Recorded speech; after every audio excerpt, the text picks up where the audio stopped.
ధర్మశాస్త్రాలు ధర్మ అర్థ కామ మోక్షాలని పెట్టింది. ఎందుకంటే మోక్షమే ముందు పెడితే అందరూ ఎలిజిబుల్స్ కాదు. గత జన్మ సంస్కారం వల్ల 90% పాస్ అయిన వాళ్ళు భగవాన్ రమణ మహర్షి వంటి వాళ్ళు, గౌతమ్ బుద్ధుడు వాళ్ళు ఎమ్మడే ఎన్లైన్మెంట్కి వస్తారు. ఉదాహరణకి ఒక స్త్రీ పురుషుడు ఆకర్షించుకున్నారనుకో, వాళ్ళు ధర్మబద్ధంగా వివాహం చేసుకొని ధర్మబద్ధంగా సంతానాన్ని కనాలి. మ్యారేజ్ అయిన తర్వాత ఆ పురుషుడు పరస్త్రీని కన్నెత్తి చూడకూడదు, ప్లస్ మనసులో కూడా రాకూడదు.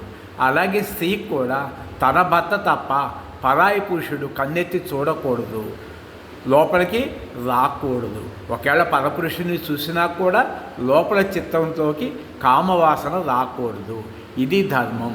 ధర్మబద్ధంగా సంపాదించాలి.